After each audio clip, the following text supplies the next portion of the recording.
यशोदा मैया पिछले जन्म में क्या थी। आओ यशोदा मैया के पिछले जन्म की कथा सुनते हैं। सुनो, मैया जा रही हो, मैया कहां जा रही हो? बैठो मेरी मां। सुनो, यशोदा माता ने कौन सा पुण्य किया? परीक्षित ने सवाल किया। सुखदेव भगवान ने कहा, द्रोणो वसुनाम प्रवरो धरया सह भार्यया। ये यशोदा पिछले जन्म में धरा नाम की स्त्री थी। यशोदा माँ का क्या नाम था पहले? धरा।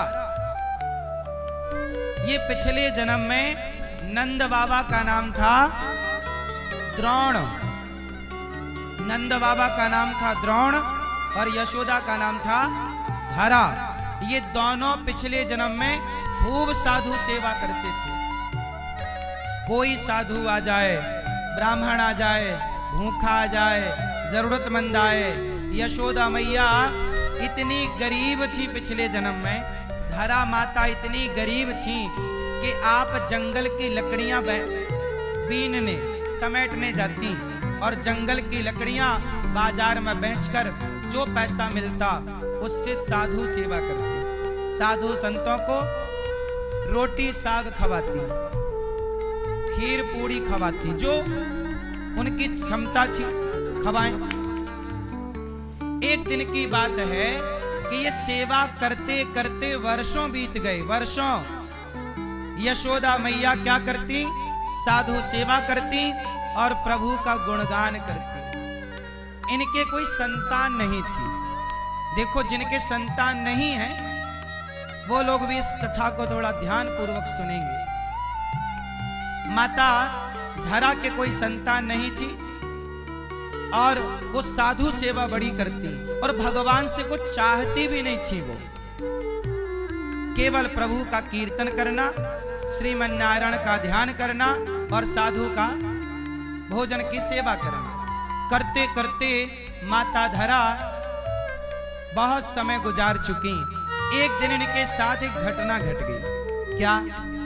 इन्होंने भोजन बनाया, संतों को भोजन पवाया और संतों ने भोजन किया और भोजन करके साधु चले गए। जब साधु चले गए तो माता यशोदा ने साधु संतों का बचा प्रसाद ग्रहण किया। दोनों पति पत्नी द्रोण और धरा खाए और खाने के बाद मैया बर्तन धुलकर थोड़ा विश्राम कर रही थी। दोपहर का समय था, थोड़ा विश्राम कर रही थी। तभी दरवाजे में कुछ साधु आ गए।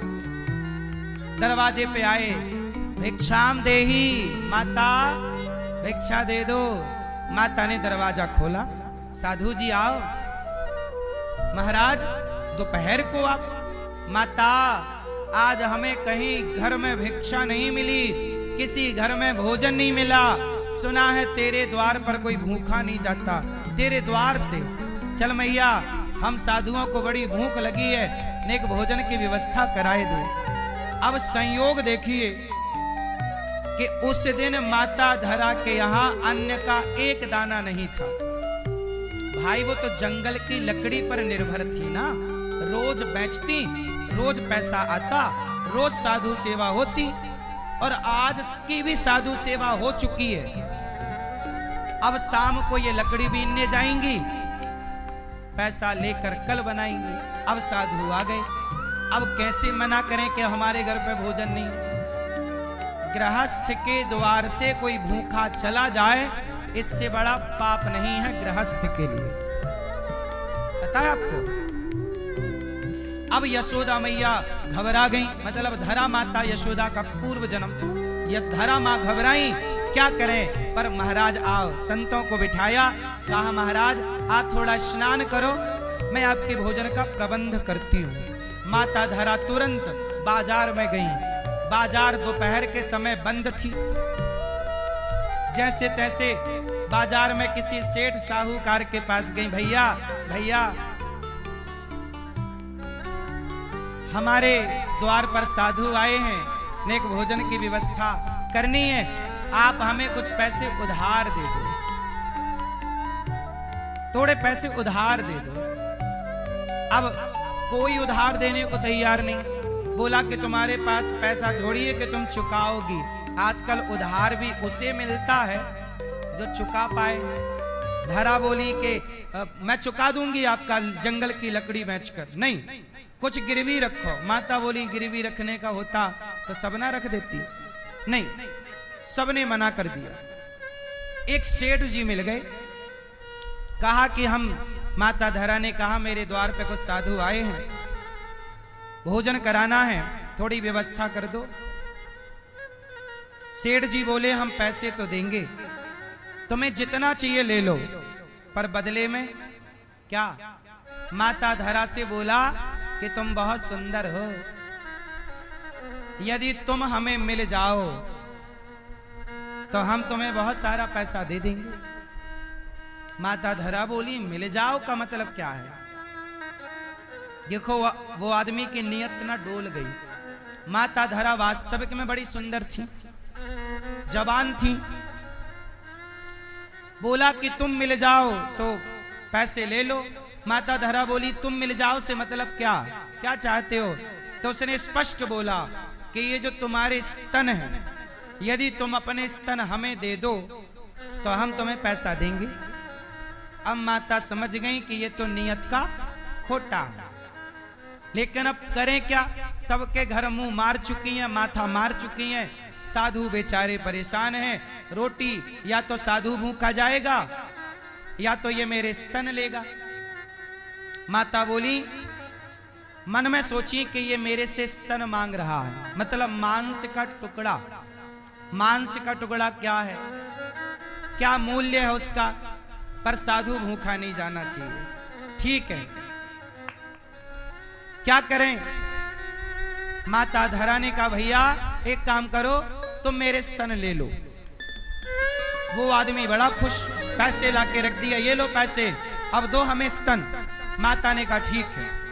माता ने कहा मेरे स्तन ही चाहिए? बोली हाँ। बोला हाँ।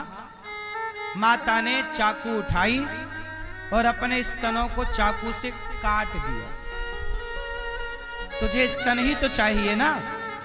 चाकू से काट कर उसकी हथेली में स्तनों को रख दिया। ये ले, तुझे मेरे स्तनों से प्यार है, ये तू रख। मुझे तो संतों की सेवा करनी है, टाइम नहीं है। पैसा उतना ही लिया जितने की जरूरत थी, पैसा बाकी छोड़ा। बाजार गई, सामान खरीदा, संतों के लिए प्रसादी बनाई, परोसा। तो संतों ने देखा कि माता के शरीर से रक्त गिर रहा। भाई घाव कितना बड़ा होगा जब स्तन काटे जाएंगे। पिचकारी निकल रही है खून की, पूरी साड़ी, पूरा शरीर रक्त से गीला है। साधु बोले माता ये खून कैसा? महाराज आप तो प्रसाद पाओ, मैं नहीं बताऊंगी कि ये खून कैसा, पहले पाओ। साधु बोले नहीं, मेरा भक्त संकट में हो और मैं उसके प्रसाद पाऊं, पहले बताओ कि आपको खून कैसे आया। तब माता ने कहा महाराज जब आप मेरे द्वार पर आए तो मेरे द्वार पर अन्न का दाना नहीं था घर पर। मैं किसी से पैसे उधार मांगने गई तो उसने स्तन मांग लिया। मेरे पास ज्यादा समय था नहीं कि आपके लिए किसी और द्वार पर जाती या जंगल जाके पहले लकड़ी समेटती, बेचती, तब पैसा लाती। तो मेरे पास कोई और ऑप्शन था नहीं। उसने कहा स्तन चाहिए, गिरवी रखने के लिए कोई सोना चांदी मेरे पास था नहीं। तो कहा स्तन चाहिए, तो मुझे भी लगा कि सौदा बड़ा सस्ता है। यदि शरीर के टुकड़ा देने से साधु सेवा हो तो शरीर का टुकड़ा दे देना सस्ता सौदा है। माता धरा ने कहा मैंने स्तन काट कर दे दिए, ले तुझे मेरे स्तन से प्यार है, तू रख ले। तब वो साधु तो भैया झरझर आंखों में अश्रु आ गए, रोने लगे। माता आपने हमारे भोजन के लिए आपने अपनी छाती कटवा ली, इतना बड़ा घाव ले लिया, इतना बड़ा दर्द ले लिया, इतनी पीड़ा ले ली और आप फिर भी मुस्कुरा रही हो। माता हम तुम्हारी इस रोटी के ऋणी हो गए। और सच बताएं वो साधु आज कोई और नहीं, भगवान ही माता की परीक्षा लेने आए थे। खड़े हो गए भगवान चतुर्भुज रूप में। माता, हम तुम्हारी सेवा से प्रसन्न हुए। भगवान ने कृपा दृष्टि डाली, मां का घाव भर गया। भगवान ने कहा, माता कुछ मांग लो। मैया ने कहा, प्रभु आपसे आप मिल गए, क्या चाहूं, कुछ ना चाहिए। भगवान बोले, माता मैं तुम्हारा ऋणी हो गया। तुमने सेवा के लिए स्तनों को काट कर दान किया। जाओ, हम तुम्हें वचन देते हैं कि तुमने स्तनों का खून बहाया है, स्तनों से खून बहाया है। हम तुम्हारे खून का मूल्य चुकाने आएंगे। अगले जन्म में तुम्हारा बेटा बनकर, तुम्हारा दूध पीकर इस जन्म में बहाए गए खून का हिसाब चुकाएंगे। माता यशोदा को सहज में भगवान नहीं मिले। बात समझो, माता यशोदा ने पुण्य किया है। कौन सा? सेवा की है, साधुओं की। इसलिए कहता हूं मेरी मां, इस धरती में सबसे बड़ी पूजा, सबसे बड़ी भक्ति यदि कोई है तो वह सेवा ही है। सेवा से बड़ी कोई पूजा होए तो आप बताओ, सेवा से बड़ी कोई भक्ति होए तो आप बताओ। जिन जिनको भगवान मिले सबने सेवाएं की हैं। पुराना इतिहास उनका उठाओ।